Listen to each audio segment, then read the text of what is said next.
Assalamualaikum warahmatullahi wabarakatuh. Assalamualaikum warahmatullahi wabarakatuh.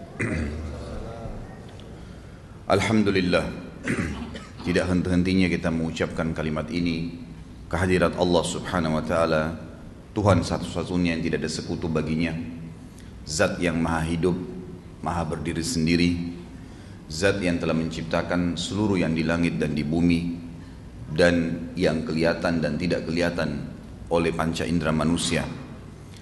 Telah diajarkan oleh Nabi kita Muhammad SAW untuk selalu mengucapkan kalimat Alhamdulillah, dan ini kalimat rahasia seorang hamba diberikan dan ditambahkan nikmatnya. Maka sangat wajar kalau kita membaca Alhamdulillah, wassalatu wassalamu ala rasulillah, dan kita membacakan salawat dan taslim kepada Nabi SAW, juga karena Allah dan malaikatnya memberikan salam kepada beliau. Bahasan kita melanjutkan tentang sirah atau sejarah para sahabat Nabi, dan pada pagi ini kita berharap Allah subhanahu wa ta'ala berkahi majelis kita membahas Khalifah Rashidah yang keempat, Ali bin Abi Thalib radhiyallahu anhu. Sebelum membahas tentang beliau, ada beberapa hal yang saya ingin titik beratkan dulu. Yang pertama, ikhwan dan akhwat sekalian, sejarah-sejarah tokoh Islam, terutama kalangan raja-raja, kalangan orang-orang saleh, banyak sekali. Tidak ada umat yang sekaya umat Islam dalam informasi seperti ini. Kita kalau ingin mencari raja-raja yang terkenal orang Islam, banyak. Ingin cari orang kaya umat Islam, banyak. Ingin mencari orang pintar orang Islam, banyak. Nggak ada batasnya. Dan subhanallah, tidak ada umat seperti umat Islam yang pada figur satu orang itu berkumpul padanya hampir semua kelebihan ini. Ada raja, orang beriman, kaya raya, fisiknya sempurna, berani, banyak keturunan, berkumpul semuanya. Ada raja-raja, raja saja, punya wilayah kekuasaan, tapi apakah dia pintar? Apakah dia mendalami agamanya? Raja manapun, kaisar manapun Nasrani, tidak pernah bertemu antara seorang kaisar itu dengan kelebihan dia patuh dengan agamanya, seorang alimnya.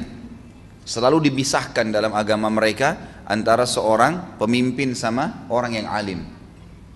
Kalau kita berbeda, dalam Islam ini luar biasa. Kita malah tidak memilih seorang pemimpin kecuali memang ada padanya ilmu agama.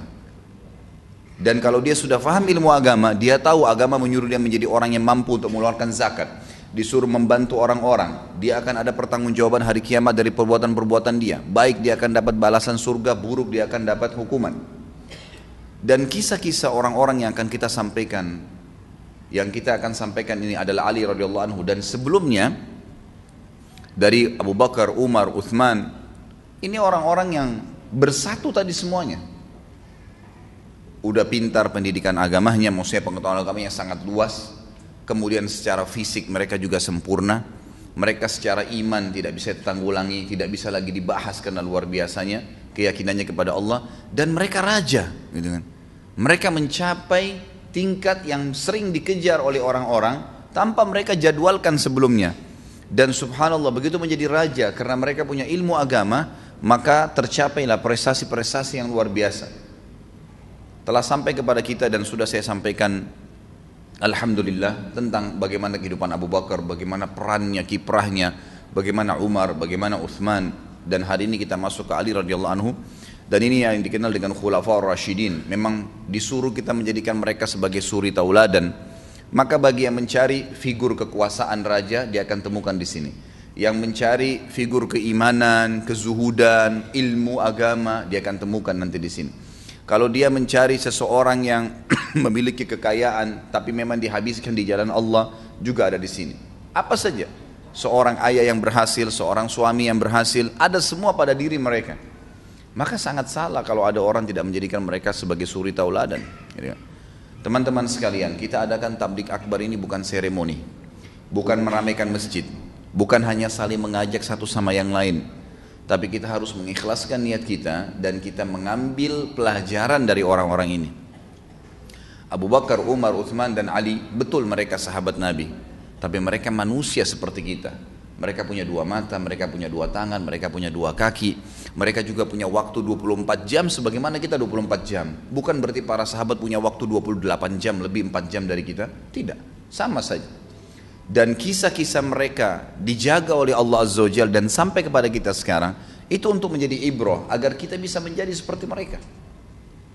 Ini hal mendasar yang saya ingin titik beratkan. Jadi kita di sini sedang mempelajari figur orang yang akan dijadikan sebagai suri tauladan. Di dalam Islam juga ada namanya nasab, jalur keturunan. Kita disuruh jaga jalur keturunan itu. Kata Nabi SAW, telusuri jalur keturunan kalian karena memudahkan kalian untuk silaturahim.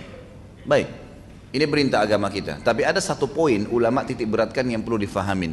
Ternyata ada yang lebih hebat daripada jalur nasab. Itu adalah jalur wahyu, gitu kan? Jalur wahyu ini mengalahkan nasab, mengalahkan nasab. Jadi Nabi Muhammad SAW harus didahulukan dari semua yang kita cintai. Diri kita, orang tua kita, anak-anak, harta, semua harus dikalahkan. Jadi semua muslim, mau dia suku apa, mau bahasanya apa, mau fisiknya seperti apa, tetap sama, jalur wahyu nomor satu dalam hidupnya. Sehingga dia hidup dimanapun, wahyu jadi panduannya. Dan ini tidak dimiliki oleh agama yang lain. Bahkan agama Samawiyah profetis saja yang dulu, Yahudi dan Nasrani tidak memiliki ini, konsep ini. Mereka tidak punya konsep ini. Orang-orang yang dianggap belajar agama, ya sudah agama. Gak ada hubungannya antara agama dengan politik, gak ada hubungannya antara agama dengan ekonomi dan seterusnya. Makanya orang-orang barat sekarang bingung melihat umat Islam. Ini agama apa Islam ini? Semuanya dihubungkan dengan agama. Bangun tidur dihubungkan dengan agama, mau makan hubungkan dengan agama, pakai baju hubungkan dengan agama, mau menikah hubungkan dengan agama, ekonomi, politik, semua dengan agama. Sementara mereka tahunya tidak bisa agama dicampur baurkan dengan pemerintahan. Makanya mustahil bagi mereka seorang pendeta pastor jadi presiden, mustahil itu.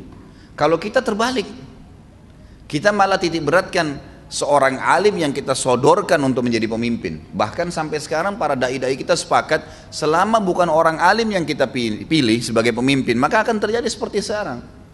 Jangan heran kalau tempat zina masih terbuka, khamr masih dibolehkan, media masih bebas. Ya pemimpinnya memang orang awam, wajar saja itu. Dan kalau bukan seorang alim ulama yang memimpin kita, kira-kira siapa yang akan memimpin? Tentu orang awam yang datang, gitu kan? Saya sudah jelaskan waktu itu dari sisi Abu Bakar, Umar, Uthman, dan sekarang Ali radhiyallahu anhum ajma'in. Tidak ada subhanallah di antara mereka yang mahir sebelum dikenal Islam ilmu ekonomi. Gak ada waktu itu teknologi canggih. Tapi kiprah mereka dalam kehidupan bermasyarakat, bersosial, berekonomi, berpolitik luar biasa hanya karena landasannya wahyu. Makanya jalur wahyu ini mengalahkan jalur semua, termasuk jalur nasab nih. Yang kita tahu tidak ada mantan orang tua, tidak ada mantan anak. Dalam Islam kita ditekankan untuk menjaga jalur tersebut, gitu kan? Gak boleh durhaka dengan orang tua, gak boleh orang tua bengkalikan kewajiban anaknya. Tapi itu pun dikalahkan dengan jalur wahyu. Dan ini hal mendasar yang sangat luar biasa, gitu. Yang sangat luar biasa. Baik, sebelum juga masuk ke Ali radhiyallahu anhu, saya ingin titik beratkan. Ada hal setelah saya review membaca tentang beliau. Jadi ini saya gabungkan antara apa yang saya pernah belajar di Madinah dulu, apa juga yang saya dapatkan informasi dengan buku yang sedang kita bedah tentunya. Dan saya sengaja memilih buku ini agar kita punya referensi. Kalau saya datang dengan tulisan tangan saya, nanti akhirnya akan ada lagi berita, Ustadz Khalid sebarin berita sembarangan. Kemarin ada yang sampaikan kepada saya, Ustadz ada katanya berita tentang Umar, masalah ini yang pernah antum sampaikan di Blok M kayaknya berbeda informasinya. Saya tanya, mana rujukannya akhi? Ada rujukan nggak? Selama ini kita pakai buku ini saya sampaikan, nih lihat riwayatnya di footnote ada, riwayat Bukhari, riwayat Tirmidzi, disebutkan dalam kitab ini, disebutkan dalam kitab itu. Ada rujukan, bukan dari saya menukil. Tetapi karena ini memang sudah diusahakan oleh penulis, saya melihat ya ijtihad beliau berusaha untuk bisa merangkum riwayat-riwayat yang dianggap sahih dan beliau keluarkan riwayat yang dianggap lemah. maka kita berani untuk menyampaikannya, gitu kan? Seperti itu gambarannya. Hal mendasar yang saya lihat dari pribadi Ali radhiyallahu anhu yang kita harus ambil pelajaran sebelum saya baca riwayat beliau adalah bagaimana setiap orang tua. Ini laki-laki yang hadir di sini, ikhwah. Kalau Allah mudahkan antum memiliki anak, maka usahakan mengkader dia menjadi calon pemimpin umat. Dalam arti kata begini, ada beberapa anasir, poin-poin untuk mencetak kader umat. Yang pertama sekali, jangan ukur kemampuan anak kita dengan kemampuan kita. Ini poin penting. Misal, antum bisa baca Quran nanti umur 20 tahun misalnya, atau menghafal Al-Quran sampai sekarang baru setengah juz. Lalu kemudian anak antum yang SD kelas 5 baru dilihat kurikulumnya, ternyata 1 tahun harus hafal 2 juz. Kita tarik pemahaman 2 juz itu ke diri kita. Bisa nggak ya anak saya? Kayaknya terlalu besar 2 juz. Karena tolok ukurnya dirinya dia. Ini satu hal yang harus ditepis, dibuang jauh-jauh. Jangan pernah ada gap atau batas antara kemampuan anak kita dengan kita. Ini yang saya lihat hal mendasar yang ditanamkan oleh para ulama kepada anak-anak mereka. Makanya lahirlah anak-anak yang umur 6 tahun, 7 tahun hafal Quran. Mungkin orang tuanya dulu pemabuk, tapi anaknya hafal Quran. Karena mereka coba keluar dari sebuah batas yang atau sebuah tembok yang dia buat sendiri, dan syaitan dukung itu supaya mengukur kemampuan anaknya dengan kemampuan dia. Biarin, bebasin mereka dari sisi agama. Hafalannya luaskan, dukung terus. Ayah saya sudah hafal surah jin, alhamdulillah nak, tambah lagi, surah apa lagi, walaupun kita belum hafal, nggak apa-apa. Gitu kan? Jangan seperti banyak terjadi teman-teman kita, semoga Allah berikan hidayah. Mereka malah berpikir mewariskan keburukan kepada anak-anak. Dia dulu pernah berzina sebelum nikah, atau ikhwah akhwat kita hamil di luar nikah, wa na'udzubillah, dia ingin anaknya juga begitu. Itu yang diwariskan. Dia pakai jilbab nanti umur 30 tahun, dia mau juga anaknya seperti itu. Sekarang belum saatnya kalau masih SD, belum saatnya pakai jilbab. Ibu kan juga dulu nak, nggak apa-apa pakai jilbabnya setelah menikah, setelah punya anak 2. Ya kalau anak kita sempat nikah, kalau meninggal sebelum itu. Jadi ini poin penting dalam mencetak kader umat. Jangan pernah ukur tolok ukurnya kemampuan anak kita, calon generasi ke depan dengan kita sendiri. Yang kedua, selalu fokus ke masalah pendidikan agama. Pendidikan umum ini, ikhwah akhwat sekalian, bisa diambil kapan saja. Hukumnya sunnah. Antum tidak ngerti komputer, sekarang banyak tempat-tempat keterampilan, tinggal kursus, bisa. Saya bahkan kemarin sempat ke percetakan, saya ketemu sama satu orang, luar biasa dia mahirnya dalam mengatur desain warnanya, mengatur ukurannya, mengatur segalanya apa yang saya butuhkan. Terus saya tanya, Mas, memang jurusannya komputer? Enggak Pak. Loh kok bisa mahir seperti ini sampai dia jadi tenaga ahli di percetakan yang besar itu? Dia bilang ini otodidak, saya cuma duduk, kurang lebih kalau nggak salah dia bilang setahun. Saya mulai masuk sini tidak ngerti apa-apa, kemudian saya pegang komputer, akhirnya saya belajar sendiri jadi bisa seperti sekarang. Artinya mudah gitu kan? Tapi agama nggak bisa seperti itu. Agama harus dengan talaki, harus dengan belajar. Harus ada seorang alim. Buku ini kalau antum beli, mohon maaf saya tidak katakan diri saya seorang alim, kalau antum beli dan dibaca sendiri otodidak, dengan kalau ada seorang ustadz atau alim antum datangin dan dibaca di hadapan dia atau dibacakan seperti sekarang, kemudian ditambahkan, dikuatkan, ya, dijelaskan informasi di dalamnya, itu jauh bedanya dengan otodidak, jauh sekali, gitu kan? Dan memang Islam harus seperti itu, talaki. Para sahabat bertalaki dari Nabi SAW, para tabiin bertalaki dengan, ya, para sahabat, gitu kan? Dan dalam poin ini mendahulukan ilmu agama, ya, ajak mereka dari kecil. Ini ikhwah, jazakumullah khair, yang bawa anak-anaknya kecil di sini, saya sangat dukung. Ajak anak-anak ke masjid, ajak anak-anak ke majelis ilmu. Hiburan mereka bukan mall. Mall sudah selesai sejarahnya waktu antum dulu. Hiburan mereka buat mereka cinta dengan majelis ilmu. Nanti kalau liburan kemana ayah? ke majelis ilmu ini, ke taklim yang ini, ke tablik akbar yang itu, buat mereka suka itu. Bukan buat mereka suka, nanti nak kalau liburan ke puncak ya, nanti kalau liburan ke sini ya. Bukan tidak boleh ya, boleh saja, sesekali, tapi bukan target. Targetnya mereka cinta majelis ilmu. Sebagaimana antum sekarang cinta majelis ilmu di umur antum sekarang, antum rasakan manfaatnya, buat mereka cinta dari kecil. Itu sangat luar biasa itu. Ini pelajaran, saya sebutkan poin ini dari kehidupan Ali radhiyallahu anhu ya. Nanti kita lihat, Ali radhiyallahu anhu ternyata memang adalah kader Nabi SAW. Bukan main-main. Anak ini dari kecil, dari umur 6 tahun diambil oleh Nabi SAW, lalu dibina di rumah kenabian. Dan ternyata betul-betul menjadi figur yang luar biasa, luar biasa. Saya kalau baca riwayat beliau, sampai sempat mau netesin air mata bagaimana luar biasanya beliau. Kepribadian yang luar biasa yang tidak bisa digambarkan dan tidak kalah dengan 3 temannya sebelumnya. Semua punya kelebihan yang luar biasa. Utsman, Umar dan Abu Bakar radhiyallahu anhum ajma'in. Luar biasa figur-figur ini tercetak, terorbit betul-betul. Dan saya lihat poin ini yang difokuskan oleh Nabi sallallahu alaihi wasallam. Gitu kan? Nabi SAW tidak pernah membatasi Ali karena umur 6 tahun kemudian tidak disampaikan wahyu. Apa saja agama disampaikan. Apa saja. Saya kagum dengan seorang ikhwah pernah datang ke saya di Kalibata. Saya pas selesai taklim, dia bilang, Ustaz, alhamdulillah saya bisa ikut pengajian Ustaz. Kenapa akhi? Sudah lama saya lihat di YouTube. Dan ini Ustaz, anak saya, ada anaknya mungkin kelas 2, kelas 3 SD. Kenapa anaknya Pak? Dia bilang ini anak saya, setiap malam kalau mau tidur saya dengarkan ceramah Ustaz. Awalnya. Sekarang Ustaz ketagihan, setiap mau tidur harus dengar ceramahnya Ustaz Khalid. Dan hampir semua ceramah sudah didengar sama dia dari YouTube. Gitu kan? Sekarang setiap malam dia ketagihan dengar ceramah. Itu kalau ayahnya mati, saya jamin sudah jadi amal jariah itu. Jadi yang diidolakan seorang alim, seorang dai, sekali lagi saya bukan katakan diri saya, siapapun ustadz ya, siapapun yang memang kebetulan ada, kita punya peluang, alhamdulillah. Cuma saya bahasakan diri saya di sini karena memang teman-teman di sini, alhamdulillah tim kita sudah ada yang memang langsung mengupload, gitu kan. Kalau ada ustadz yang lain silakan, siapa saja yang bisa berikan manfaat. Tapi memang harus ilmu agama di sini. Fokusnya adalah masalah ilmu agama.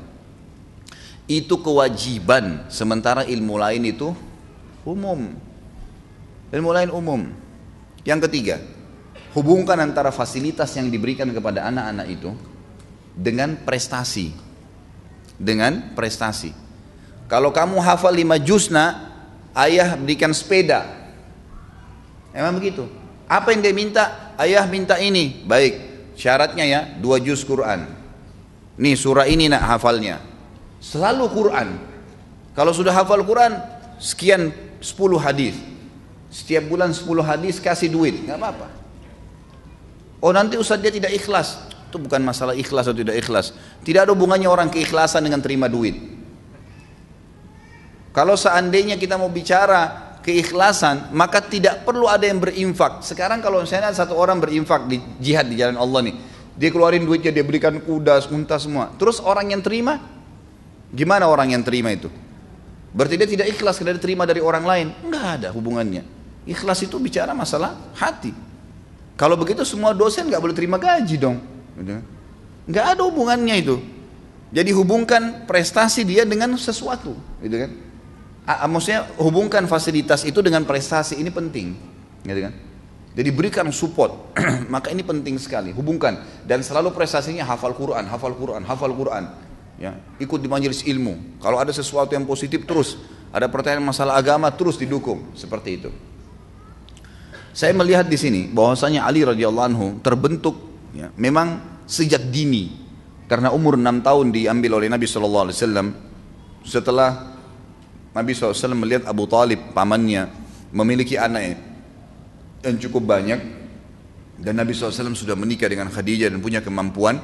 Dan waktu sebelumnya Nabi SAW pernah hidup di rumah Abu Talib, numpang. Maka beliau balas jasa, beliau mengambil Ali, dan mulai semenjak itu Ali dianggap seperti anaknya sendiri, karena ini sepupunya.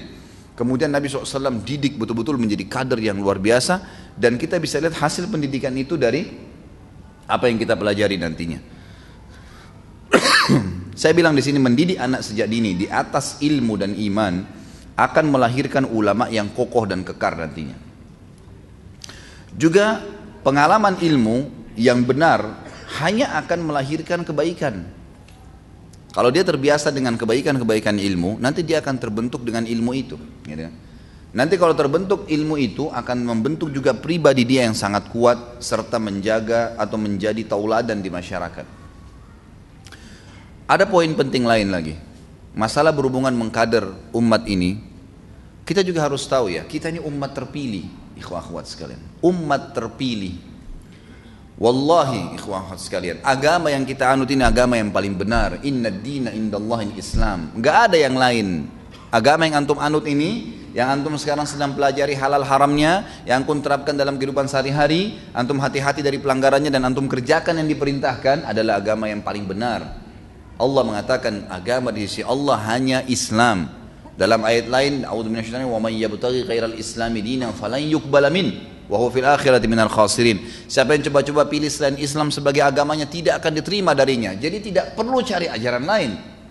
Tidak perlu sibukkan dengan yang lain dan bangga dengan agama ini. Serta orang Islam, umat Islam ini telah jelas dalam wahyu dijanjikan kemenangan dan akan memimpin dunia. Kita ini pemimpin dunia, cuma sekarang lagi dinina-bobokkan saja. Harus bangun. Firman Allah Subhanahu wa taala yang berbunyi, A'udzubillahi minasyaitonirrajim. Mohon maaf, ini hadis Nabi sallallahu alaihi wasallam. Innallaha la yughayyiru ma biqaumin hatta yughayyiru ma bi anfusihim. Ayat ini Al-Qur'an. Allah tidak akan mengubah satu umat sampai mereka mengubah diri mereka sendiri. Ayat ini mengandung dua makna. Jangan difahami satu makna saja. Selama ini banyak ikhwah, bahkan saya temukan dai-dai yang memahami ayat ini maksudnya adalah kaum yang rusak, mereka tidak akan bisa menjadi baik kecuali mereka mengubah diri mereka sendiri jadi baik. Satu sisi yang lain mereka tidak bahas. Sisi yang lain kalau kita kembali kepada induk-induk buku tafsir, ulama-ulama kita sebutkan, ini juga terjadi kalau ada orang baik, kemudian dia ubah dirinya menjadi buruk. Ini terjadi dari dua sisi. Gitu kan? Makanya poinnya adalah orang-orang yang berbuat baik pun masih terbuka pintu untuk menjadi buruk. Dan tidak akan pernah bisa berubah nanti kembali lagi menjadi baik kecuali dia bergerak. Dalam agama kita ini adalah agama yang bergerak, agama yang harus ada upaya. Saya kasih contoh.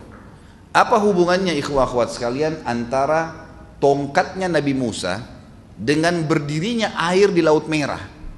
Kira-kira pertanyaannya, apakah tongkat yang bisa menaikkan air? Nabi Musa kayak menaikkan air? Itu satu pertanyaan. Pertanyaan yang lain lagi, apakah tanpa mencambukkan tongkat di Laut Merah Allah nggak bisa buat air berdiri? Bisa, gitu kan? Tapi kenapa ada proses menghantam tongkat ke pinggir laut? Karena Allah mau kita bekerja, kita berusaha. Usahanya itu tidak ketemu, tidak berimbang dengan hasilnya. Tongkat dihantam ke laut, tidak ada hubungannya tongkat itu. Tapi hasilnya air naik, selamat mereka. Artinya bahwa wahai umat Islam, jangan tidur terus, bergerak. Banyak kita menghayal, nanti akhir zaman kita memimpin. Akhir zaman kapan? Antum sudah akhir zaman sekarang. Mau tunggu kapan akhir zaman itu? Apakah kita memberikan kesempatan nanti orang-orang yang setelah kita untuk membangun generasi umat ini dan peradabannya kembali, atau kita yang harus membangun sekarang? Dari sekarang, supaya kita punya andil, gitu kan? Supaya kita punya andil, jangan tidur terus gitu.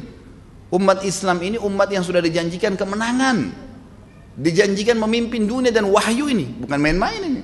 Ini bukan janji dari seorang dokter, seorang tulisan saja biasa, enggak, gitu kan? Kita harus yakin dengan masalah itu. Berarti umat ini umat yang mau'ud, yang sudah dapat janji yang luar biasa atas kemenangan. Maka kita nunggangin itu. Kita tunggangin, maka kita harus mulai sekarang membangun itu. Peradaban Islam mulai dihidupkan kembali, gitu kan? Kembali, dan kita lihat subhanallah, masa-masa turutnya Islam itu pada saat mereka sudah mulai meninggalkan apa yang telah Allah perintahkan. Selama mereka masih mempertahankan hukum Allah, Allah berfirman, ya, la aglibanna ana wa rusuli, dalam Al-Quran dikatakan, a'udzubillahi minasyaitonir ayat, la aglibanna ana wa rusuli, kata Allah SWT, saya pasti akan memberikan kemenangan dan pertolongan seluruh rasulku. Maksudnya apa? Allah akan tolong agamanya. Siapa yang memimpin, siapa yang menjalankan hukum Allah, Allah akan tolong dia. Kapan kata ulama keluar dari kriteria ini, walaupun dia pemimpin muslim, walaupun prajuritnya banyak, tapi kalau negaranya sudah mulai keluar dari hukum Islam, maka Allah akan hancurkan. Masa kejayaan Islam, Khulafaur Rasyidin, kokoh mereka. Di Madinah, kota kecil bisa runtuhkan Darul Bayda di Persia. Ibu kotanya Persia. Pasukan Islam yang dikirim oleh Umar bin Khattab 12.000 orang melawan 250.000 orang Persia. Persia membangun kejayaan mereka setelah 2000 tahun memimpin, runtuh dalam waktu 2 bulan. Runtuh dalam waktu 2 bulan, gitu kan? Bagaimana Allah SWT berikan gambaran kepada kejayaan umat ini sebenarnya ada. Selama mereka berpegang, ya kan? Saudi sekarang, kalau mereka terus mempertahankan hukum Islam, hukum Allah, Allah akan terus berikan kejayaan. Kapan ada pelanggaran, hancur lagi. Dan subhanallah kita tidak pernah melihat tuh pelajaran-pelajaran. Allah SWT mengatakan dalam Al-Quran, A'udzubillahi minasyaitonir fasiru fil ardi fanzuru kaifa kana akibatul mukadzibin. Coba kalian sebar di muka bumi, lihat tuh umat-umat sebelum kalian yang pernah berdosa, melanggar hukumnya Allah, bagaimana hasilnya mereka, supaya kita jadi ambil pelajaran dari situ. Baik, kita masuk ke pelajaran kita. Ali radhiyallahu anhu, Ali bin Abi Thalib radhiyallahu anhu. Ali tentu nama beliau, dan Abi Thalib adalah paman Nabi SAW, karena Nabi SAW memiliki 14 orang, jadi 13 orang ya, 10 orang paman, 3 orang tante ya. 14 orang dengan Abdullah, ayah Nabi SAW. Abu Thalib salah satu dari paman-paman Nabi. Dari 14 orang itu memang ada, kalau tidak salah, 4 laki-laki dan 1 perempuan yang mendapat, yang masih hidup di mana Nabi SAW diutus menjadi Nabi. 2 beriman dari laki-laki ya, 2 kafir. Dan yang 1 wanita itu masuk Islam, itu Sofia ya. Kalau tidak salah ini ibunya Zubair bin Awam, itu tante Nabi SAW. Nanti akan kita bahas di kehidupannya Zubair kalau tidak salah itu. Kemudian yang masuk Islam dari kalangan paman laki-laki adalah Hamzah dan Abbas. Yang meninggal dalam keadaan kafir, yang dapat masa kenabian adalah Abu Thalib dengan siapa? Abu Lahab. Abu Lahab. Ini paman Nabi langsung ya, paman Nabi langsung. Tentu kita tidak sedang membahas Abu Thalib, karena sebagian orang yang mengaku Islam, mereka mengatakan Abu Thalib itu tidak meninggal dalam keadaan kafir. Kalau kita punya silsilah riwayat menjelaskan masalah itu. Gitu kan, jelas sekali waktu turun firman Allah Subhanahu wa taala dalam Al-Qur'an, A'udzubillahi minasyaitonirrajim, innaka la tahdi man ahbabta walakinnallaha yahdi man yasha. Engkau tidak bisa memberikan hidayah siapa yang kau cintai hai Muhammad, dan Allah berikan hidayah kepada siapa pun yang diinginkan. Ayat ini turun di fase Mekah tepat pada saat setelah meninggalnya Abu Thalib. Karena Nabi SAW sedih, pamannya yang selama ini dukung ternyata tidak bisa, atau tidak mau ucapin syahadat. Nah, sudah ditawarkan di akhir sebelum meninggal, dan ini bukan aib. Ya, Nabi Ibrahim alaihissalam ayahnya Azar meninggal dalam keadaan kafir. Nabi Nuh anaknya dengan istrinya, Nabi Lut istrinya juga begitu. Itu ada contoh-contoh nabi-nabi sebelum, gitu kan? Itu subhanallah tergantung daripada hidayah dari Allah Subhanahu wa taala. Ali radhiyallahu anhu disebutkan dalam buku ini sebagai simbol ya. Simbol Ali itu seperti apa kedudukannya adalah hadis Nabi SAW. Beliau pernah bersabda, "Ama tarda an takuna minni bimanzilati Haruna min Musa illa annahu la nabuwah ba'di." Hai Ali, apakah kau tidak senang kalau seandainya kedudukanmu di sisiku adalah seperti kedudukan Harun di samping Musa. Jadi Nabi Musa alaihissalam diutus jadi Nabi, maka Harun saudaranya diangkat menjadi Nabi. Tetapi kata Nabi SAW, hanya saja tidak ada Nabi sesudahku. Tidak ada Nabi sesudahku. Artinya memang tidak mungkin kamu akan menjadi Nabi karena tidak ada lagi Nabi sesudahku.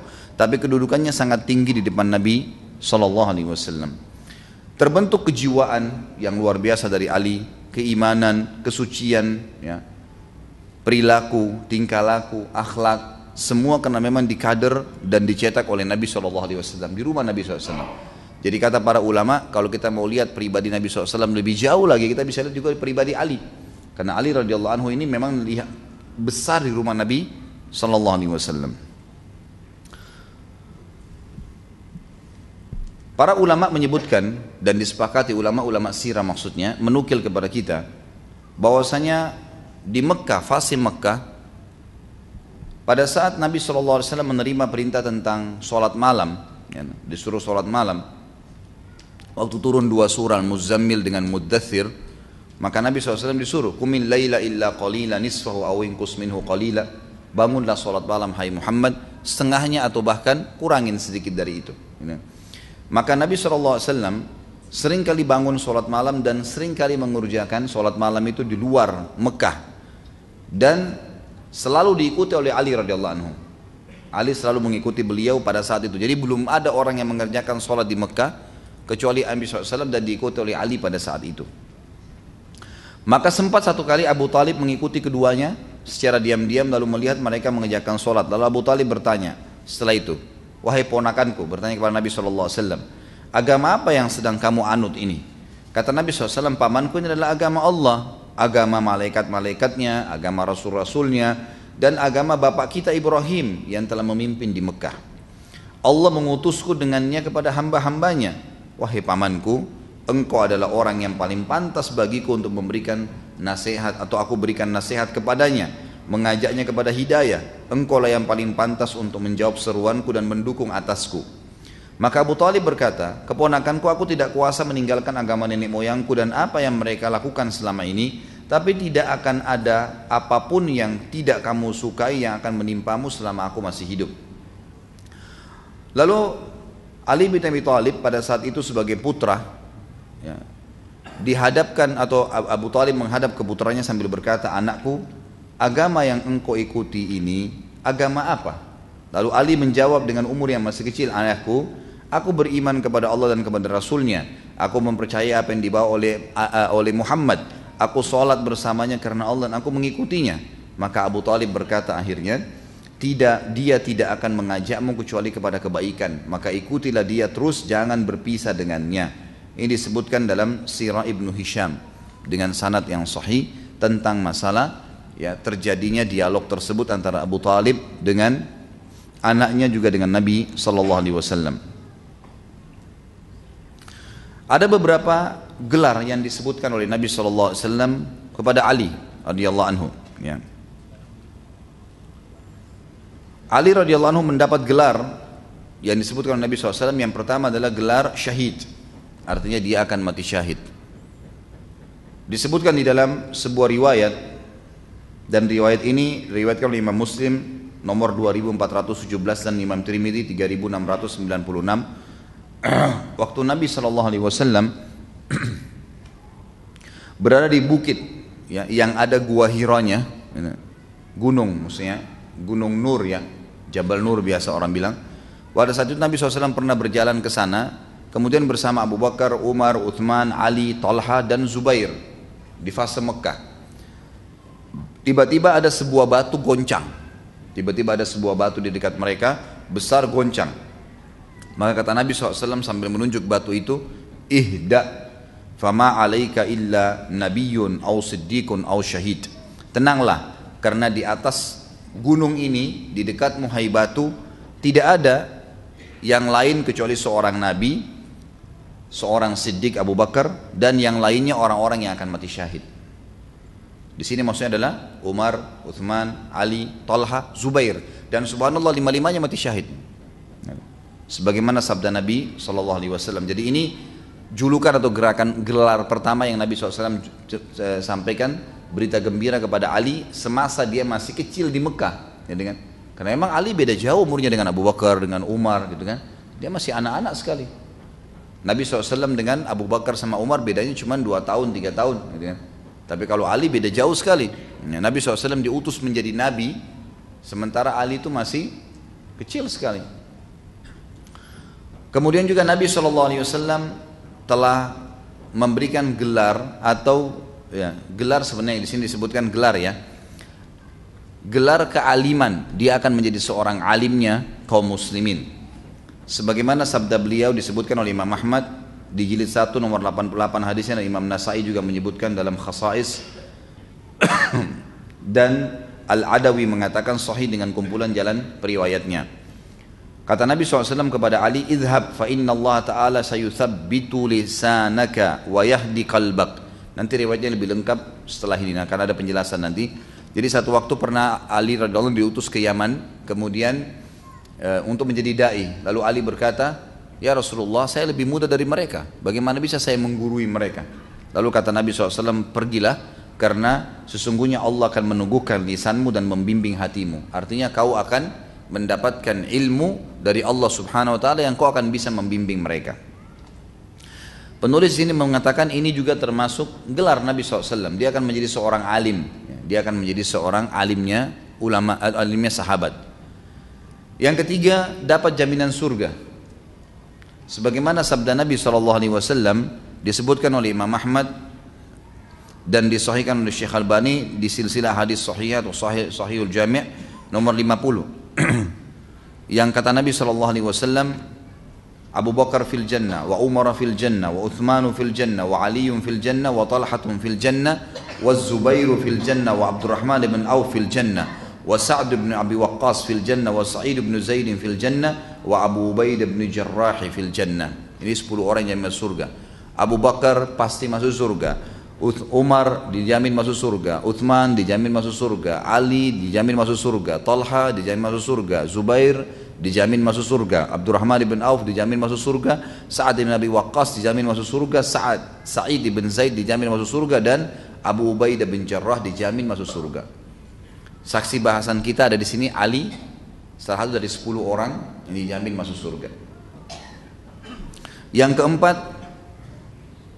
Nabi SAW memberikan julukan kepada Ali pelaksana amanah beliau. Pelaksana amanah beliau. Jadi Nabi SAW kalau ingin sesuatu apapun, selalu Ali yang didahulukan. Selalu Ali yang didahulukan. Artinya Ali didahulukan sini untuk mengerjakan apa yang merupakan tugas beliau Sallallahu Alaihi Wasallam. Dikatakan atau disebutkan dalam riwayat yang sahih, riwayat Imam Ahmad dan Imam Tirmidzi. Kalau Imam Ahmad di jilid 4 nomor hadisnya 165, kemudian Imam Tirmidzi di nomor hadis 3719, dan ini dihasankan oleh Syekh Albani dalam Sahih Jami' nomor 4091. Di mana Nabi SAW mengatakan, Aliyun minni wa ana min Ali wa la yuaddi anni illa ana au Ali. Ali adalah bagian dariku, artinya dia adalah orang yang selalu aku tugaskan, dan aku bagian juga dari Ali. Makanya kalau aku tidak ada, Ali bisa mengambil keputusan itu. Tidak ada yang menunaikan untukku selain aku sendiri atau Ali. Artinya Ali selalu didahulukan oleh Nabi Sallallahu Alaihi Wasallam dalam masalah apapun yang berhubungan dengan masalah pekerjaan ini.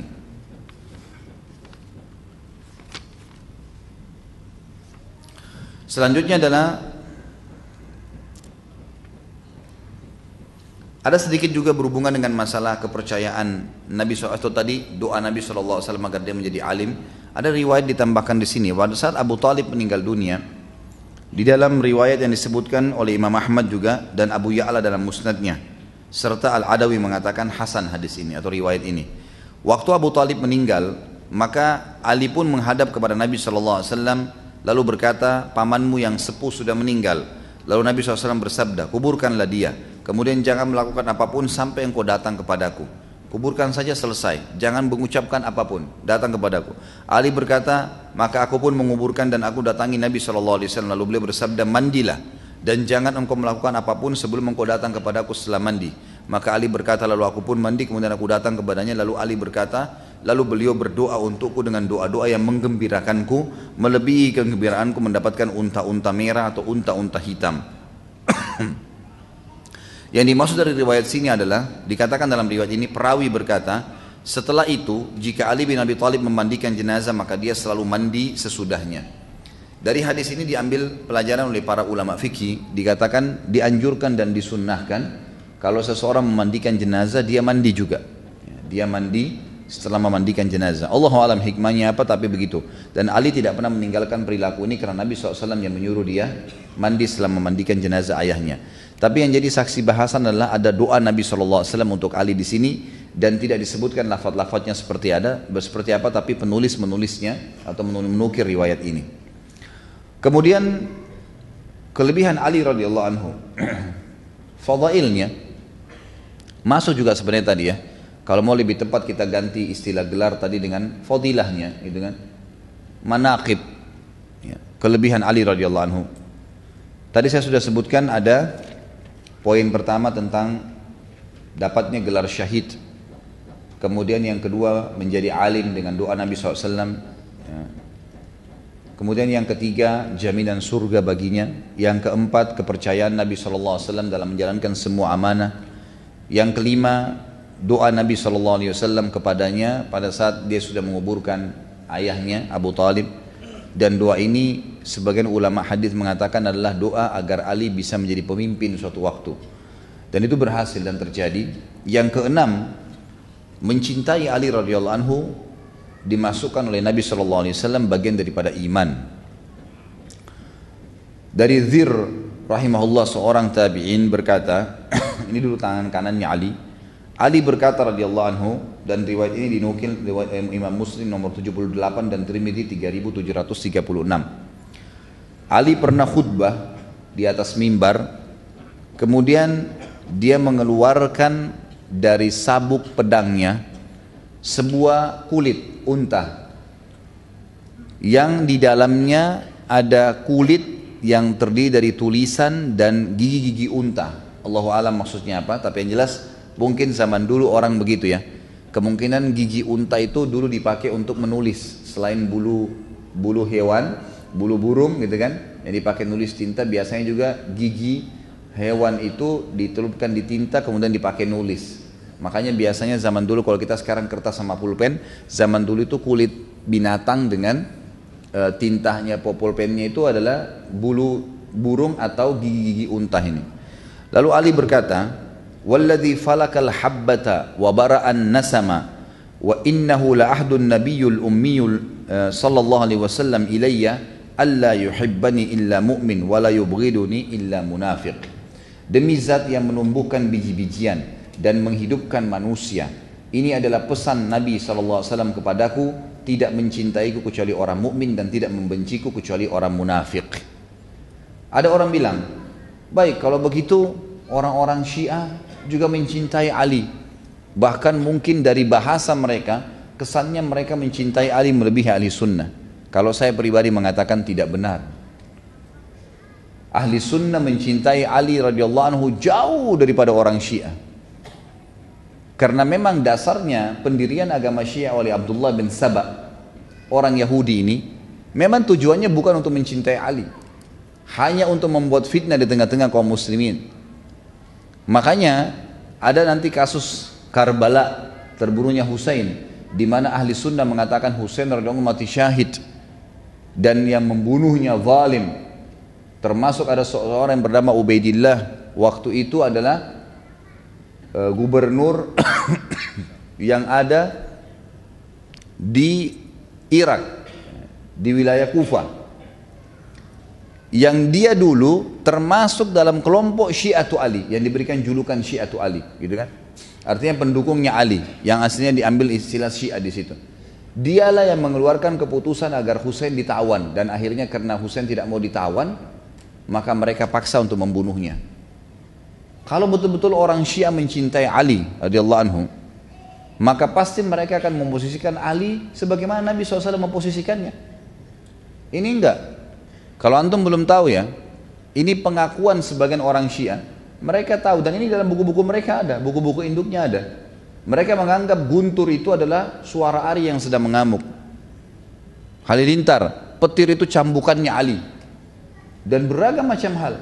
Ini bukan mencintai namanya. Mengarang-ngarang sebuah cerita yang tidak ada, gitu kan? Tidak ada.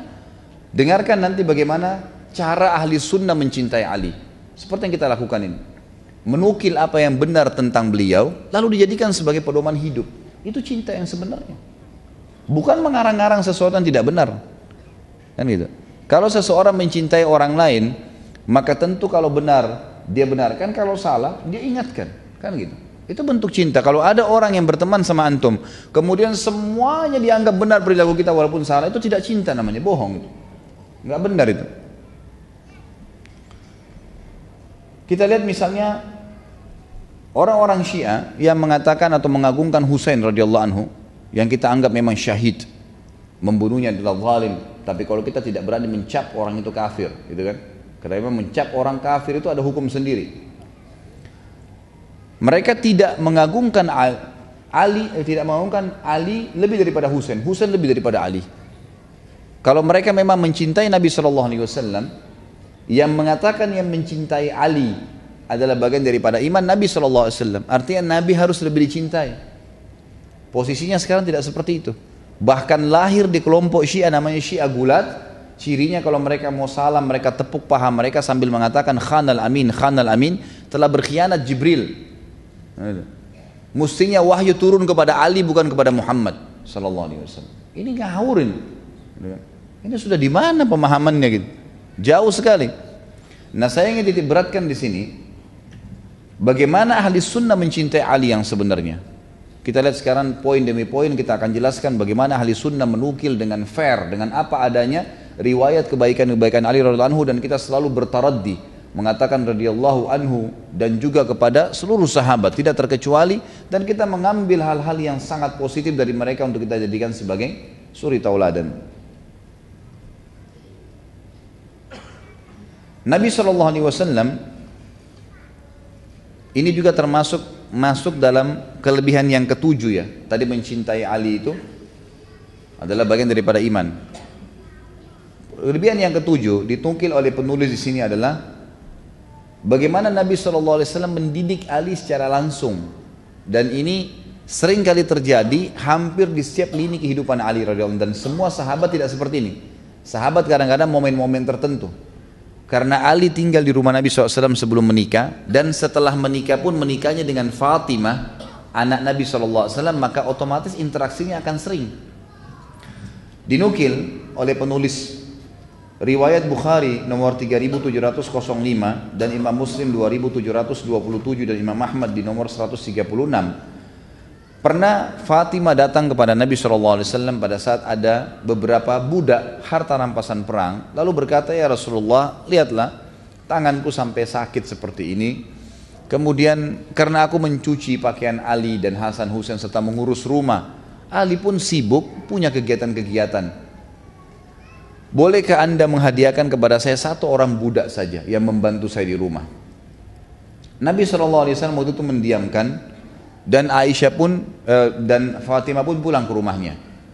Kata Ali, pada saat kami akan tidur berbaring dia dengan Fatimah, tiba-tiba Nabi SAW mengetuk pintu rumah kami, kemudian duduk di antara kami, duduk di antara Ali dengan Fatimah, dan kami masih bisa merasakan dingin telapak kaki beliau karena waktu itu musim dingin dan malam hari Nabi SAW datang.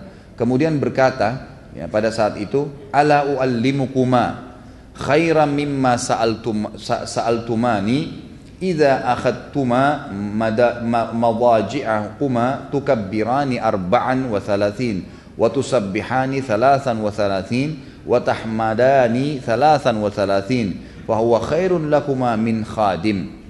Maukah kalian berdua aku ajarkan sesuatu yang lebih baik daripada apa yang kalian minta? Kalian berdua minta pembantu tadi, ada yang lebih baik daripada pembantu. Nabi SAW didik mereka secara langsung, gitu kan? Jika kalian berdua hendak tidur, maka bertasbihlah, bacalah ya, Allahu Akbar sebanyak 34 kali, bertakbirlah 34 kali, kemudian bertasbihlah Subhanallah 33 kali, kemudian bertahmidlah Alhamdulillah 33 kali. Itu lebih baik daripada kalian mendapatkan seorang pembantu. Kata ulama hadis di sini, ada banyak hal yang diambil pelajaran. Yang pertama adalah Nabi SAW memang menyampaikan wahyu ini, wahyu Allah Subhanahu Wa Taala tentang mestinya seorang Muslim pada saat mau tidur baca zikir tadi, dan pada saat capek bekerja juga dia hibur dirinya dengan membaca Allah Akbar 34 kali, Subhanallah 33, Alhamdulillah 33. Dan yang paling pertama disampaikan kepada Ali dan Fatimah radhiyallahu anhuma. Ya. Kemudian juga yang lain adalah bagaimana Nabi SAW peduli dalam pendidikan anaknya, anak mantunya, sampai didatangin sendiri, gitu kan, didatangin sendiri. Dan ini penulis buku mengkhususkan mengatakan sebenarnya ini didikan Nabi SAW termasuk kepada Ali radhiyallahu anhu. Selanjutnya yang kedelapan adalah gelar Nabi SAW kepadanya dengan Abu Turab. Abu Turab, ya. Turab ini sebenarnya tanah ya. Ini dinukir riwayatnya oleh Imam Bukhari nomor 3703. Dari Ibnu Abi Hazm bahwa seorang laki-laki datang kepada Sahal bin Sa'ad, maka dia berkata, ini adalah fulan, gubernur Madinah maksudnya. Dia berdoa untuk Ali bin Abi Thalib di atas mimbar. Sahal berkata, dia berkata apa? Dia menjawab, orang itu, Abu Turab. Maksudnya ada satu khatib naik di atas mimbar lalu berkata, semoga Allah meridhahi Abu Turab, menyebutkan dengan istilah begitu. Maka Sahal tertawa. Sahal ini seorang sahabat ya. Dia berkata kepada orang yang bawa berita itu, nama itu dari Nabi SAW. Dia tidak mempunyai sebuah panggilan yang paling dia sukai, si Ali, melainkan panggilan tersebut. Lalu diceritakanlah sebabnya. Satu hari pernah terjadi masalah antara Fatimah dengan Ali. Rumah tangga, ada cekcok. Kemudian Ali ini punya ciri khas. Dia tidak pernah mau memarahi istrinya. Dia luruskan, dia nasihatin. Tapi kalau dia jengkel sekali, dia menghindar supaya dia tidak main tangan, dia tidak pukul, maka dia meninggalkan rumah. Satu hari terjadi hal yang sangat menyakitkan bagi Ali, tapi tidak disebutkan apa kira-kira penyebabnya. Lalu kemudian Ali pun menuju ke masjid. Menuju ke masjid, lalu kemudian Ali tidur di tanah, lantai masjid kan dari tanah. Kemudian dia menggosok-gosokkan badannya di tanah itu, melampiaskan marahnya ke tanah itu. Gitu kan. Maka datanglah Nabi SAW ke rumah Fatimah dan Ali, lalu tanya, di mana Ali? Kata Fatimah, di masjid. Dan Nabi SAW sudah mengetahui sedang terjadi sesuatu. Maka Nabi SAW pun datang ke masjid lalu mendapatkan Ali sambil berkata, Ijlis ya Aba Turab, duduklah wahai Abu Turab. Ya, maksudnya Turab itu tanah, karena kamu gosok-gosok badanmu di tanah, maka dipanggil dengan Abu Turab. Ini julukan ya, ini julukan saja. Subhanallah, saya pernah dengar salah satu Allahu alam, dia seorang alim atau bukan dari orang Syiah, ada cuplikannya di YouTube. Dia bilang Ali kan punya julukan Abu Turab. Berarti ya, Abu itu kan biasa julukan Abu ini seperti apa ya? Pemilik, seperti pemilik ya gitu. Jadi kalau misalnya ada orang namanya Abdullah gitu kan, yang pertama dikatakan Abu Abdillah. Maksudnya dia ayahnya, dia pemiliknya si Abdullah ini. Seperti itulah kurang lebih gitu kan. Atau misalnya dia punya satu benda, maka disebutkan Abu Fulan, Abu Bendah, itu disebutkan bendahnya, gitu kan. Seperti itulah kurang lebih. Tapi di sini pemahamannya adalah hadis yang sahih riwayat Bukhari ini menjelaskan karena ada kisahnya, sebabul urut hadis. Orang-orang Syiah mengatakan tidak. Abu Turab ini maksudnya adalah Ali pemilik seluruh bumi ini, gitu kan. Dan kalau bukan karena Ali, Adam nggak diciptakan. Aneh sekali. Apa hubungannya gitu? Adam punya bahasan sendiri alaihissalam. Ayah kita semua. Ayahnya Ali, ayahnya kita semua. Ayahnya Nabi Muhammad SAW. Ayah, Abul Bashar. Ayahnya seluruh manusia gitu kan. Tapi enggak ada hubungannya, enggak ada bahasan dan tidak ada maslahatnya. Cuma karena salah paham dengan masalah kalimat Abu Turab. Gitu kan. Makanya sekaligus saya jelaskan tadi riwayat ini walaupun sederhana, agar jangan sampai ada orang menyalahfahami masalah ini. Kemudian Nabi SAW, kelebihan yang kesembilan adalah mendudukkan Ali radhiyallahu anhu di posisi yang sangat mulia. Ya. Kalau seandainya ada Nabi setelah beliau, maka pastilah Ali yang ditunjuk. Gitu kan. Sebenarnya riwayat ini tidak murni hanya untuk Ali saja. Ingat waktu kita membahas Umar bin Khattab, pernah Nabi SAW juga bilang, sesungguhnya di umat-umat sebelum kalian ada orang-orang yang muhaddithun, yang kalau dia ngomong disepakati oleh wahyu. Biasanya setelah nabinya meninggal mereka diangkat jadi nabi oleh Allah. Dan kalaupun itu dari umatku maka dia adalah Umar. Berarti kan ada pernyataan Nabi SAW yang hampir serupa. Disebutkan kepada Ali dan Umar. Kalau Umar tadi begitu, riwayat yang saya sebutkan. Kalau Ali adalah riwayat yang dinukil oleh Imam Bukhari nomor 3316 dan Imam Muslim 2404, di mana Nabi SAW mengatakan tadi hadis yang pertama sekali di pembukaan saya sebutkan, ala tarda an takuna minni bimanzilati Harun min Musa illa annahu laisa nabiyyun ba'di. Maukah kamu hai Ali, ridhokah kamu kalau seandainya kamu mendapatkan kedudukan di sisiku seperti kedudukan Harun dari Musa, hanya saya tidak ada nabi setelahku. Artinya kalau ada nabi kau juga akan dinobatkan menjadi nabi. Ini juga sebuah fadilah. Jadi kalau saya berikan poin sebenarnya ke-9 ini, manaqibnya kelebihan Ali adalah kedudukannya di mata Nabi SAW. Di sini terdiri dari beberapa riwayat. Yang pertama kedudukannya menjadi seorang Nabi kalau Nabi seandainya ada Nabi setelah Nabi SAW. Ya. Kemudian juga pernah terjadi dalam hadis yang sahih diriwayatkan oleh Abu Ya'la dan Imam Ahmad dengan sanad yang hasan. Sa'ad bin Abi Waqqas radhiyallahu anhu, salah satu yang dijamin surga juga, berkata, aku sedang duduk di masjid, aku bersama dua orang laki-laki bersamaku dan kami sempat membicarakan tentang Ali yang kayaknya kurang patut, kurang tepat gitu. Maka Nabi SAW datang kepada kami pada saat lewat dan mendengarkan apa yang sedang kami bicarakan, maka beliau marah. Kemarahan Nabi SAW tersebut terlihat di wajahnya dan beliau berkata, malakum wa mali, man adza aliyan faqad adzani. Apa urusan kalian denganku?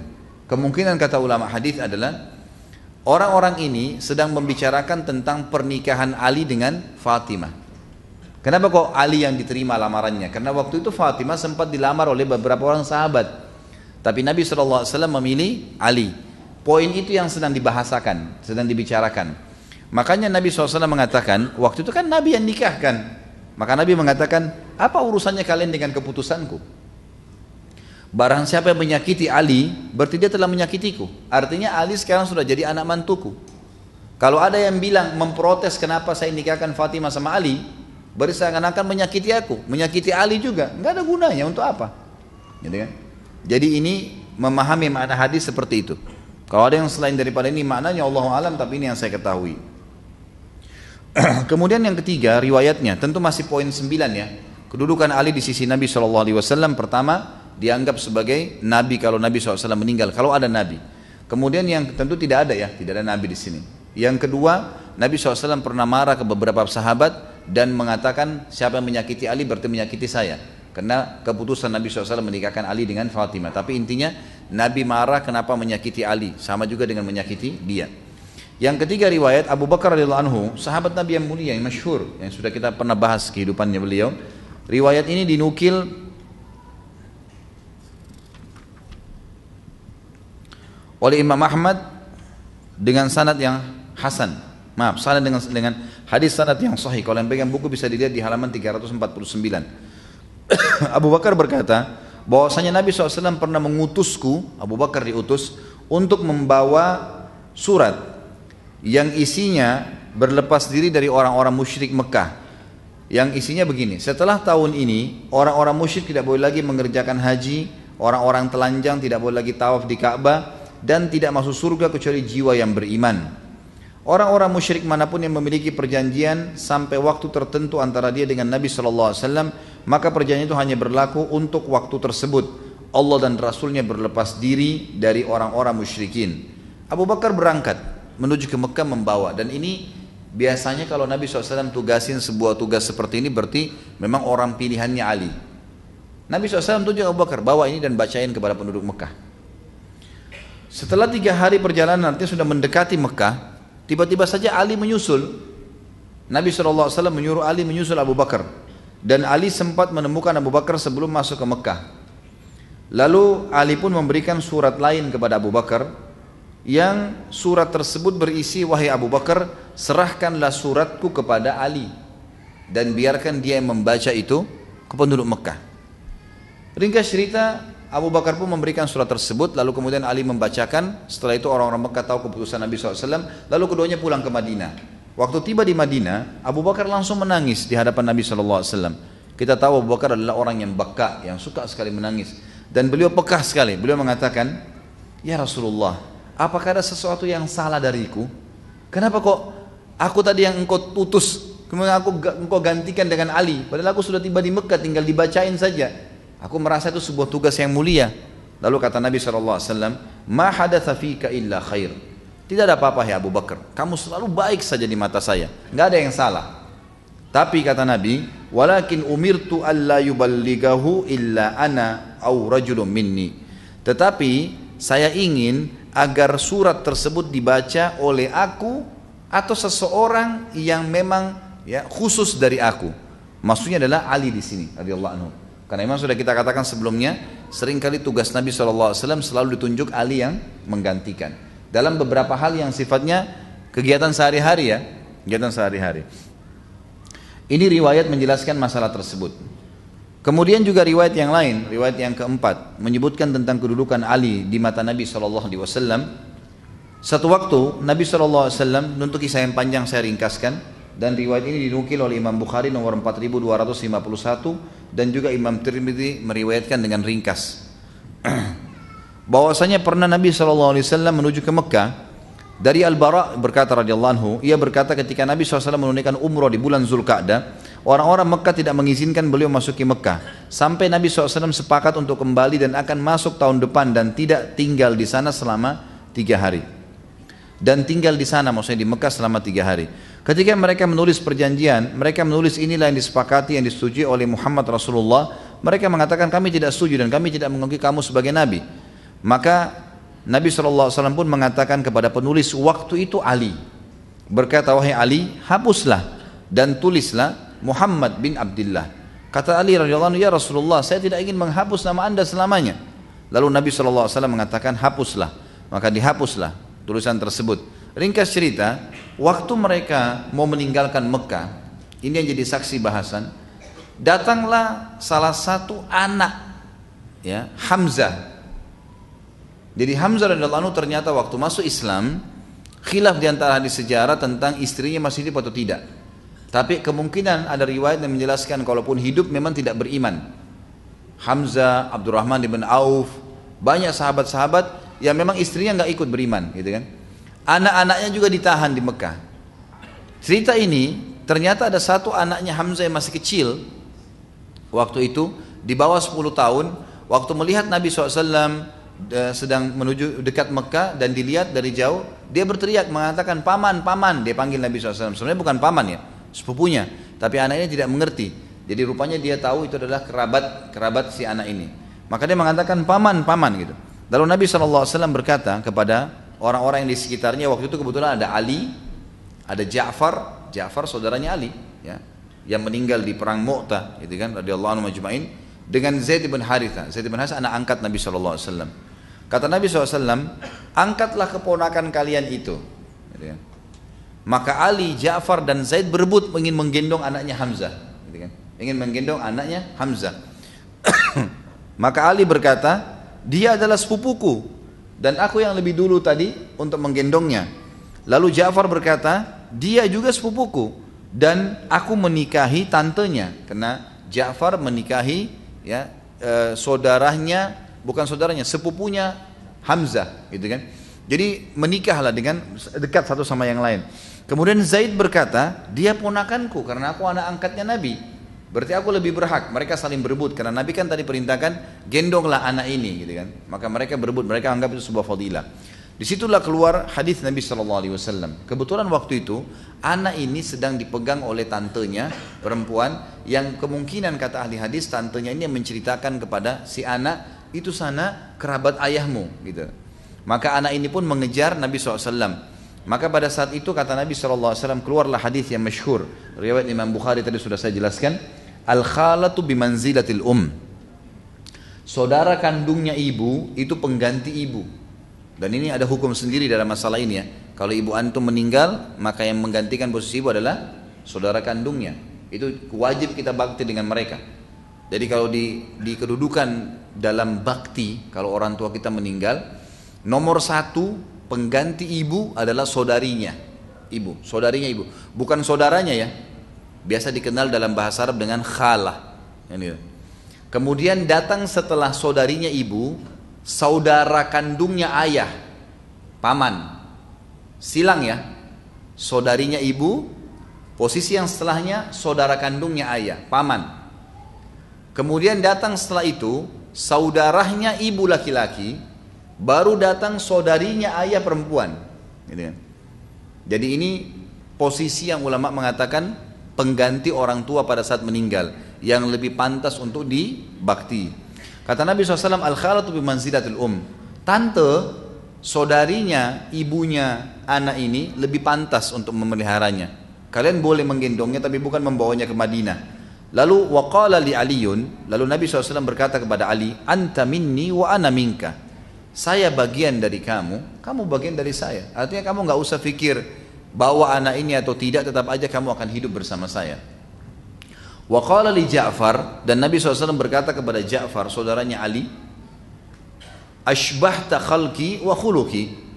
Kamu juga nggak usah khawatir, karena kamu orang yang paling mirip secara fisik dengan saya dan secara akhlak.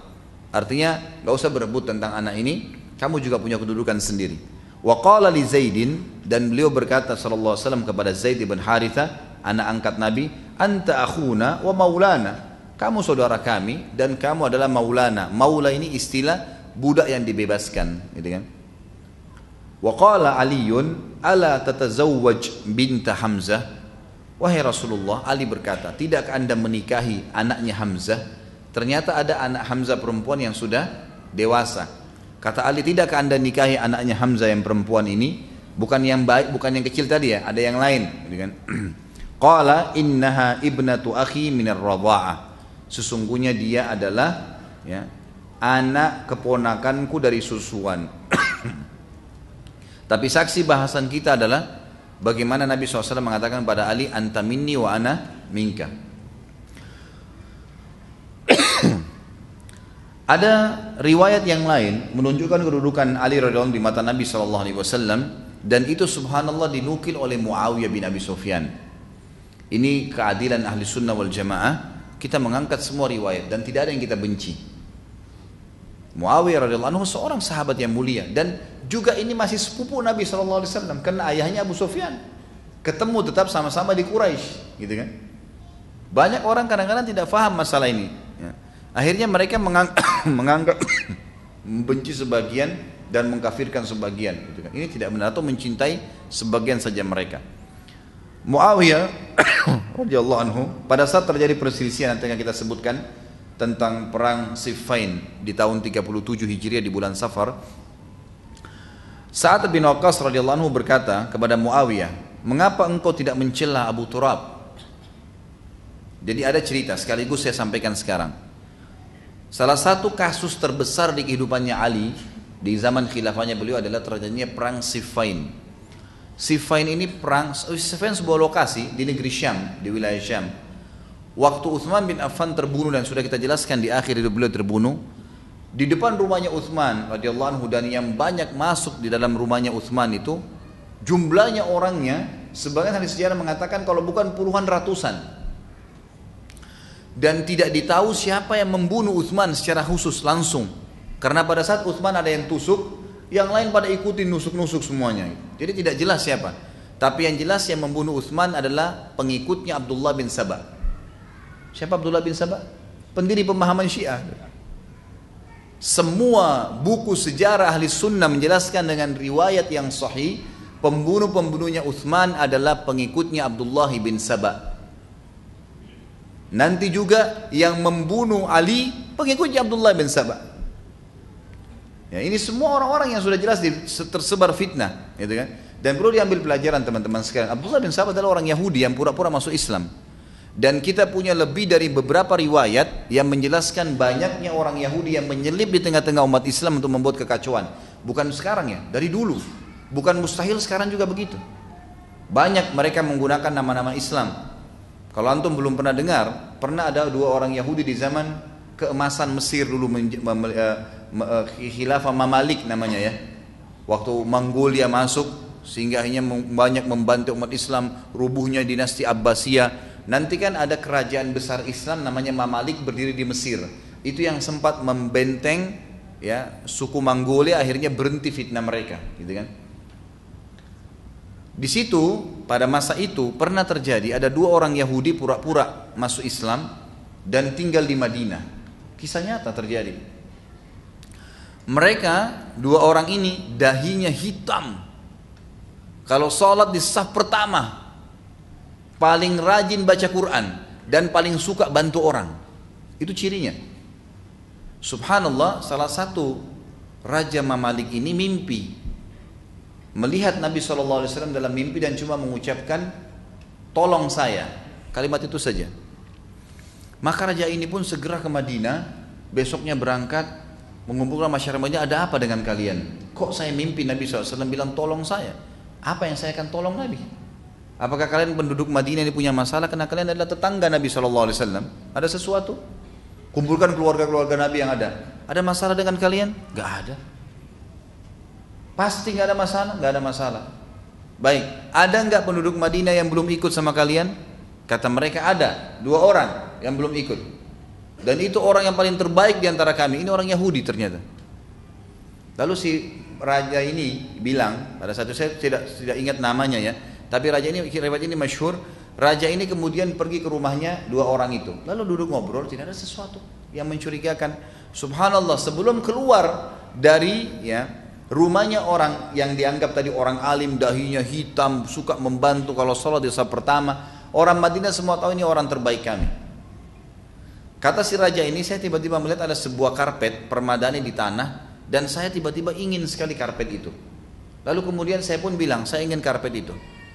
Padahal sebenarnya dia tidak butuh, dia raja, dia bisa beli karpet yang mahal. Kenapa dia tiba-tiba mau karpet itu? Dia bilang, tiba muncul perasaan saya itu. Lalu saya pun berkata, saya ingin karpet itu. Kata orang itu, tolong jangan, ini cuma karpet satu-satunya. Pokoknya dia nggak mau kasih. Kata raja ini, saya tidak tahu, baru pertama kali dalam hidup saya ingin berbuat zalim. Saya ingin mengambil secara paksa. Waktu ditarik ternyata di bawah karpet itu ada lubang, dan lubang itu ternyata menuju ke kuburan Nabi SAW. Tinggal 2 hari lagi mereka gali, itu sudah mereka bisa sampai ke kuburan Nabi SAW. Niatnya ingin mencuri jasadnya Nabi. Itu terjadi itu, dan itu sejarah Islam mencatat itu. Ada orang Yahudi yang seperti ini. Ada orang Yahudi, gitu kan? Bayangkan dia bisa dahinya hitam, orang yang paling baik, orang yang semua, kedoknya munafik, gitu kan? Dan itu juga terjadi sebelumnya di Abdullah bin Sabah yang mendirikan pemahaman Syiah, pura-pura Islam. Dan terbongkar di kalangan para sahabat ditahu, dan yang membunuh Abdullah bin Sabah adalah Ali radhiyallahu anhu. Karena memang dianggap dia mengaku Ali sebagai Tuhan. Waktu ditangkap dia sebarkan fitnah bahwasanya Ali lebih baik daripada Abu Bakar dan Umar serta Utsman. Lalu ditangkap oleh Ali. Dia bilang, apa kau bilang itu? Dia bilang, iya, saya yang bilang itu. Kata Ali, kau harus bertobat karena tidak pernah saya lebih baik daripada ketiganya. Lalu kata dia, saya tidak mau bertobat. Kata Abdullah bin Sabah, saya tetap anggap kau yang terbaik, karena itu memang fitnahnya dia. Itu memang fitnah.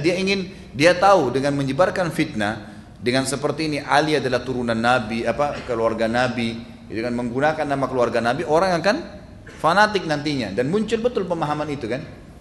Maka kata Ali, kalau kau tidak mau taubat, maka saya akan membunuhmu, kisos. Dia bilang, kalau kau bunuh saya berarti kau adalah dia, kau adalah Tuhan. Menyebarkan fitnah yang lebih besar lagi. Sama Ali dibunuh. Gitu kan? Sama Ali dibunuh. Subhanallah, sekarang di Iran kuburannya Abdullah bin Sabah ada, diagung-agungkan, sama dengan kuburannya Abu Lu'lu yang membunuh Umar radhiyallahu anhu. Dibuat kuburan yang mewah, ditawafin, diminta tolong setiap hari. Pemahaman Abdullah bin Sabah tersebar. Orang Islam tidak sadar, gitu kan? Kita tidak sedang membahas individual ya, individual teman-teman kita yang di Iran, semoga Allah kasih hidayah. Banyak yang tidak tahu, lahir dalam keadaan pemahaman itu. Tetapi orang tidak faham bahwasanya umat ini sedang diserang dari dalam dan banyak, terutama kalangan orang Yahudi. Pemahaman Abdullah bin Sabah sekarang tersebar, itulah pemahaman Syiah yang banyak dari orang Yahudi asalnya. Dari orang Yahudi asalnya. Allahu a'lam.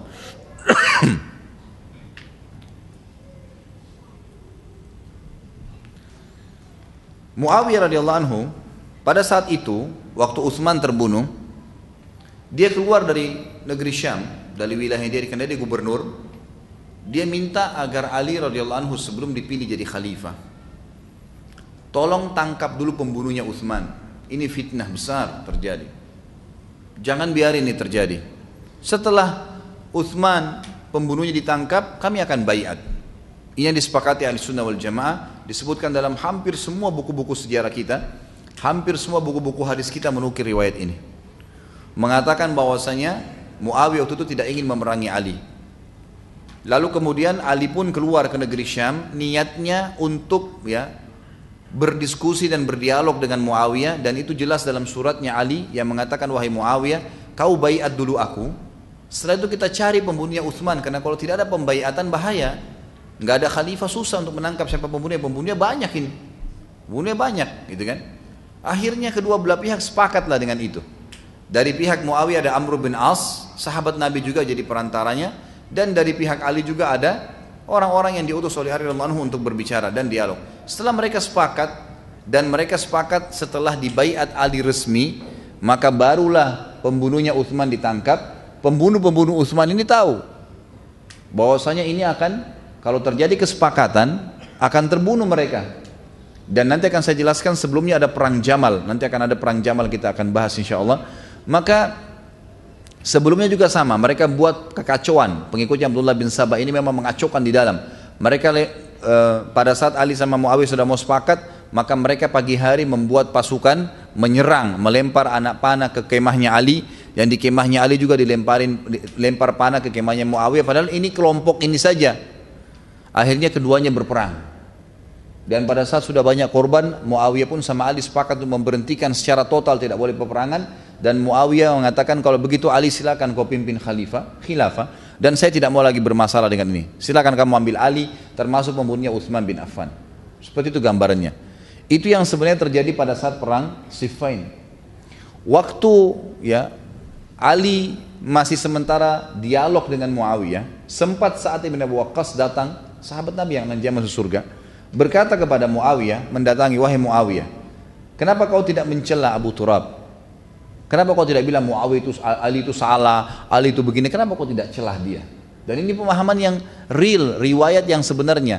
Memang dalam pemahaman ahli sunnah wal jamaah, sahabat tidak saling mencaci maki. Bagaimana bisa sekarang ada orang yang datang mencaci maki sahabat-sahabat ini dan menyalahkan mereka? Apa kata Muawiyah? Saat menjawab, mengapa kau tidak celah Abu Turab? Saat menjawab, mohon maaf, Muawiyah menjawab, selama aku teringat 3 perkara yang diucapkan Rasulullah SAW kepada Ali, maka aku tidak akan pernah mencelahnya, tidak mau menyalahkannya.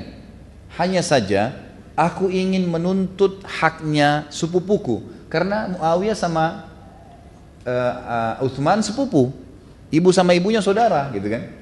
Saya hanya mau nuntut darahnya sepupuku, ditangkap pembunuhnya baru. Tapi selama saya tahu riwayat ini, artinya saya tidak akan mungkin menyalahkan Ali. Saya tidak mau ribut dengan khilafahnya Ali. Saya hanya tuntut darahnya Utsman. Jadi memang ini pemahaman ahli sunnah yang sebenarnya. Seandainya aku, kata Muawiyah, selama aku mengingat 3 hal perkara yang diucapkan Rasulullah SAW kepada Ali, maka aku tidak akan pernah bisa mencelahnya dan aku tidak akan pernah mau menyalahkannya. Seandainya aku memiliki salah satu saja dari 3 itu, aku pasti lebih suka daripada unta merah, kata Muawiyah. Jadi Muawiyah sendiri dalam posisi memuji Ali radhiyallahu anhu, tidak permasalahkan masalah khilafahnya. Dia mengatakan, aku mendengar beliau berkata kepada Ali, tidakkah kau ridha hai Ali mendapatkan kedudukan Harun di sisi Musa, hanya di sisiku, hanya saja tidak ada nabi setelahku. Kalau seandainya, kata Muawiyah, hadis ini disebutkan kepadaku, maka aku lebih suka daripada seluruh dunia. Tapi itu Ali yang mendapatkannya, maka aku tahu Ali lebih afdal daripada aku.